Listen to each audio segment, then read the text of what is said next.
이사야서는 총 66장으로 되어 있는데요. 어제 우리가 봤던 1장부터 12장까지가 예언의 한 묶음이고, 또 이번 주간에 보는 13장부터 23장까지가 예언의 한 묶음이에요. 예언이 66장이 전부 이렇게 되는 게 아니라 예언의 묶음들이 있습니다. 이 13장부터 23장까지는 이스라엘 주변에, 남유다 주변의 열강들, 강대국들에 대한 하나님의 경고의 예언인데요. 오늘 본문 말씀이 13장, 14장을 함께 읽은 것은 바벨론에 대한, 또 뒷부분에 아수르와 블레셋이 조금 나오지만 전체적인 내용은 바벨론에 대한 경고의 메시지인 것입니다.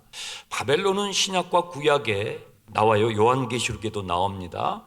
그래서 구약의 바벨론을 잘 이해해야 요한계시록의 바벨론의 성격을 제대로 이해할 수가 있는 것이죠. 바벨론은 세상 권력의 대명사예요. 성경에서 바벨론이라는 이 용어가 사용될 때는 세상 사람들이 추구하는 권력의 대명사, 세상 나라의 권력의 정점, 그것을 우리에게 대명사로 보여준다고 이해하시면 되겠습니다. 오늘 이 13장과 14장의 예언에 주어진 시점은 언제냐면 14장 28절을 보세요. 남유다의 아하스 왕이 죽던 해에 이 경고가 임했어요. 예언에 주어졌던 시점이 분명하게 기록이 돼 있죠. 이 남유다 아하스 왕이 히스기야 왕의 아버지예요. 그러니까 아하스 왕이 죽던 해니까 히스기야 왕이 다시 왕으로 왕위를 넘겨받던 해에 하나님께서 이사야 선지자를 통해서 바벨론을, 예루살렘을 주변으로 하는 강대국이죠. 강대국들을 하나님께서 경고하시는 예언의 메시지이죠. 이 아하스 왕이 죽을 때까지만 해도 아수르 제국이 여전히 강대국이었어요. 바벨론은 이제 떠오르는 신흥 강대국이고 여전히 최강의 강대국은 아수르였습니다. 그러니까 이사야가 이 예언의 말씀을 선포하는 것은 국제 정세에 지금 맞아요, 안 맞아요? 전혀 안 맞는 거예요. 비현실적인 거예요. 지금 눈에 보기에는 아수르가 제일 힘이 세요. 바벨론은 그 뒤로 지금 떠오르는 신흥 강대국이에요. 지금으로 설명하면 미국이 제일 강대국이고 중국이 그 다음으로 치고 올라오는 형국인데, 바벨론에 대한 내용을 이렇게 많이 예언을 하시는 것은 현실적인 눈으로 봤을 때는 국제정세에 안 맞는 거예요. 여러분, 예언은 지금 현실의 눈으로 보면은 비현실적인 거예요. 안 맞는 거예요. 그런데 장차 곧 올 미래에 대한 것이기 때문에 그런 것이죠. 장차 반드시 되어질 미래에 주님께서 하실 것을 미리 알려주는 비전이라는 것이죠. 자, 13장 1절, 아모스의 아들 이사야가 바벨론에 대하여 받은 경고죠. 너희는 민둥산 위에 기체를 세우고 깃발을 세우고 소리를 높여 그들을 부르며 손을 흔들어 그들을 존귀한 자의 문에 들어가게 하라. 내가 거룩하게 구별한 자들에게 명령하고 나의 위엄을 기뻐하는 용사들을 부르리라. 하나님의 위엄을 기뻐하는 용사들을 하나님이 부르셔요. 저는 우리 낙원의 성도들이 그런 용사들이 되기를 축복합니다. 하나님의 위엄을 기뻐하는 용사들을 왜 부르시는가? 6절, 너희는 예곡할지어다 여호와의 날이 가까웠음을 세상에 선포하라고요. 어제 말씀드렸죠? 그 날이 있다고요. 그 날을 예언자들은 여호와의 날이라고 그래요. 하나님이 인정하지 않고 하나님의 뜻을 무시하며 살아가는 사람들에게 이 여호와의 날은 심판의 날일 것이요, 하나님의 뜻을 주장하며 붙잡고 살아가는 주를 경외하는 사람들에게 여호와의 날은 구원의 날이에요.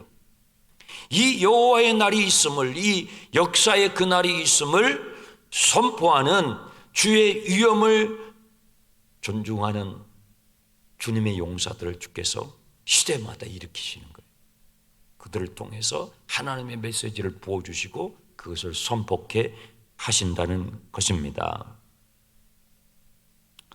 8절에 보시면요, 이 여호와의 날은 마치 해산이 임박한 여인의 고통과 같다고 어제 말씀드렸죠. 출산은 주님의 재림이라고 한다면 그 출산이 임박했을 때 찾아오는 진통, 그것이 징조들이라고 그랬잖아요. 9절, 보라 여호와의 날 곧 잔혹히 분냄과 맹렬히 노하는 하나님의 진노가 쏟아지는 날입니다. 10절, 하늘의 별들과 별무리가 그 빛을 내지 아니하며 해가 돋아도 어두우며, 해가 돋으면 밝아야 되는데 해가 돋아도 어두워지는, 온 천지가 어두움으로 뒤덮이게 되는 그 날이 여호와의 날이에요. 11절, 세상의 악과 악인의 죄와 교만과 오만을 끊고 강포한 자의 고만을 낮추시는 날이 바로 이 여호와의 날, 그 날이에요. 인생의 모든 오만함을 꺾으시는 날이죠. 인생의 모든 거만함을 꺾어버리시는 날이 있다는 거예요. 바벨론에게도 그날이 있었고 아수르 제국에도 그날이 있었고, 여러분, 아수르 제국이 세상의 제일 최강대국이었을 때에 누가 그 아수르 제국이 망할 것을 알았겠어요? 누가 예측이나 했겠어요? 바벨론이 그 세계를 제패하고 최강의 힘을 휘두를 때에 누가 그 제국이 망할 것이라고 생각이나 했겠냐고요. 로마가 전 세계를 흔들고 있을 때 그 로마 제국이 망할 것을 누가 예측이나 했겠냐고요. 하나님께서 그 일을 하신다고요. 하나님께서 인생의 오만함과 높아져 있음을 낮추시는 하나님이시라는 것을 말씀하는 것이죠. 13절, 그러므로 나 만군의 여호와가 분하여 맹렬히 진노하는 날에 하늘을 진동시키고 땅을 흔들어 그 자리에서 떠나가게 하리라. 하나님이 참고 참으시는데, 어떤 사람은 분을 잘 내는 사람이 있고 어떤 사람은 꼭 분을 참는 사람이 있잖아요. 그런데 누가 더 한번 터뜨리면 무서울까요? 하나님이 오래 참으시죠. 사랑은 오래 참고 하나님의 사랑은 오래 참는 사랑이에요. 그런데 여호와의 날에 하나님이 분을 내시면 하늘이 진동하고 땅이 흔들리고, 그래서 그 땅에 있는 대륙들이 그 자리를 이동해 버려요. 노아 홍수에도 그런 일이 있었죠. 이런 일들이 있다는 것이죠. 19절, 열국의 영광이요 갈대아 사람의 자랑하는 놀이개가 된 바벨론이 하나님께 멸망당한 소돔과 고모리 같이 되리라. 열국의 영광이요, 사람들이 우러러보고 부러워하는 이 바벨론의 영광이 소돔과 고모라처럼 멸망하게 될 것이다. 22절, 그의 궁성이, 궁궐을 말해요. 바벨론의 궁궐이 화려했습니다. 사치와 화려함으로 가득했던 그 궁궐이 어떻게 돼요? 들량과 타조와 승냥이와 들깨가 우거하는 소굴이 되리라, 황무지가 되리라 하는 말씀인 것입니다. 24장은요 바벨론 왕에 대한, 왜냐하면 바벨론 제국의 그 영광을 한 몸에 누리는 사람이 누구예요? 바벨론 왕이잖아요.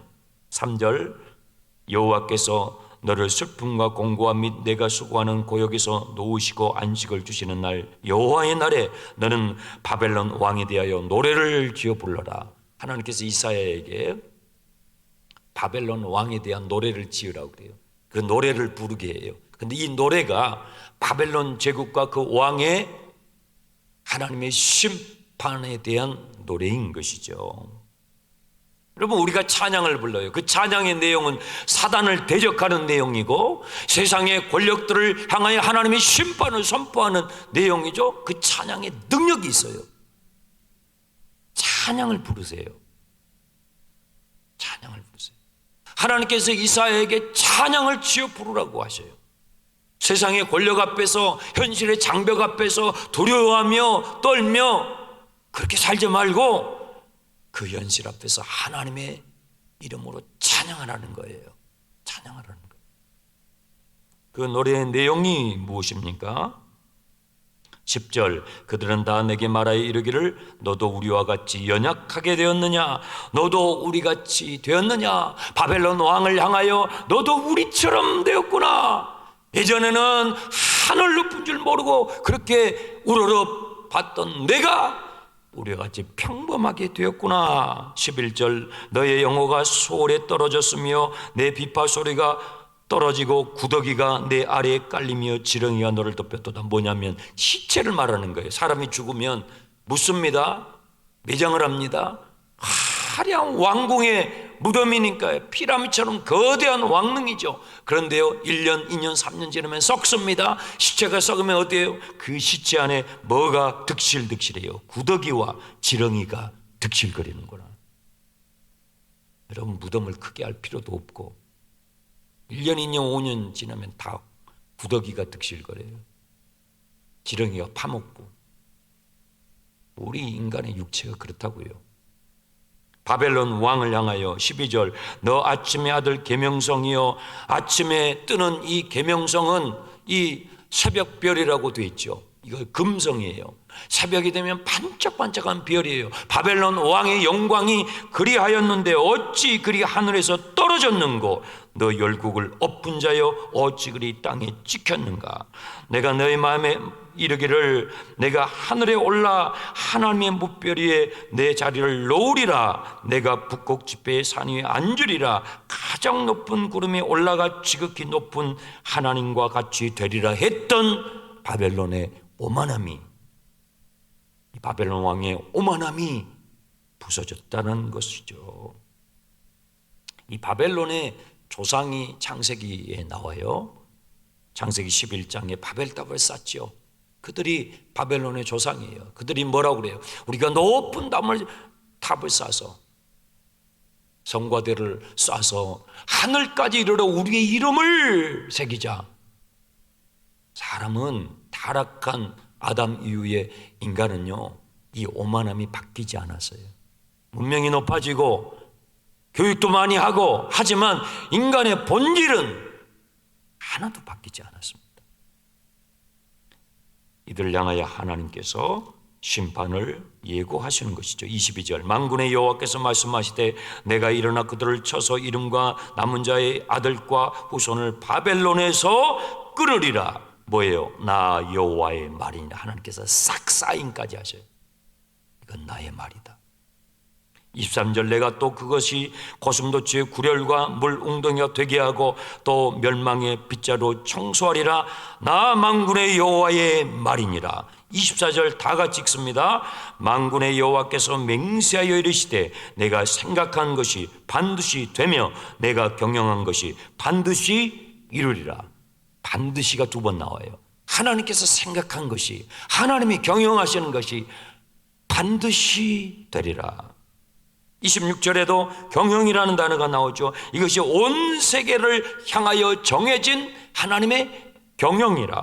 27절, 만군의 여호와께서 경영하신 적 누가 능히 그것을 패할 것이요 누가 능히 그것을 돌이킬 수 있으리라. 오늘 메시지의 핵심은 이것입니다. 경영주는 하나님이라는 거예요.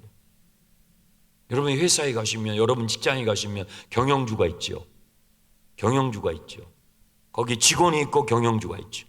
우리 인생의 경영주, 우리 역사의 경영주는 인간이 아니에요. 바벨론 왕이 아니라는 거예요. 그러니까 우리가 오늘 하루를 살아가면서 세상의 권력자들 두려워하지 말라는 거예요.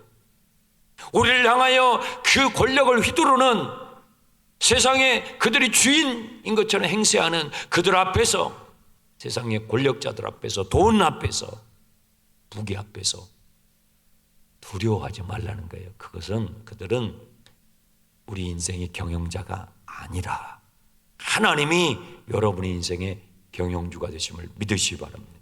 여러분의 가정의 경영주는 하나님이십니다. 여러분의 일터의 가게의 경영주는 여러분이 아니에요.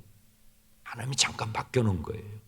오늘 밤 여러분을 걷어가시면 누구시 되겠느냐? 내 인생의 경영주가 누구인지를 알고 살아가는 것이 지혜라 이거예요. 그것이 오늘 우리에게 필요한 생수라 이 말이에요. 그것을 이탈하는 것이 교만이에요. 그것을 알고 살아가는 것이 겸손이에요. 사람은 겸손한 척은 할 수 있는데 진짜 겸손은 몰라요. 진짜 겸손은 뭐예요? 내 인생의 경영주가 누군가? 내 인생의 경영주가 하나님이시라는 걸 아는 사람은 교만을 못 떨어요. 어떻게 교만을 떠냔 말이에요. 나의 시간과 나의 물질과 나의 소유와 내 가정과 나의 전부를 경영하시는 그 경영권이 하나님께 있음을 아는 사람이 어떻게 오만을 떠냔 말이에요. 근데 바벨론 왕은 자기가 무엇이 된 것이냐? 세계를 제패하고 사람들이 우러러 보는 것 같고 사람들이 아부를 하는 것 같으니까 내가 내 인생의 경영주가 된 것처럼 했지만 하나님께서 그를 떨어뜨려 그의 시체에 구더기가 득실거리. 여러분, 우리 육신은 다 그렇게 돼요. 여러분의 영혼이 하나님 앞에서 아름답게 보존되기를 축원합니다. 기도하겠습니다. 하나님 아버지, 감사합니다. 내 인생은 나의 노력과 나의 지식과 나의 힘으로 완성되는 것이 아니라 내 인생의 경영주가 되시는, 내 인생의 주인 되시는 역사의 주관자이신 하나님에 의하여 완성됨을 알기에 오늘도 세상의 힘 앞에서, 세상의 권력 앞에서, 세상의 부귀 앞에서 두려워하지 말고 쫄지 말고 하나님의 자녀답게 겸손히 살아가는 우리 나곤의 가족들이 되게 주시옵소서. 예수님의 이름으로 기도하옵나이다. 아멘.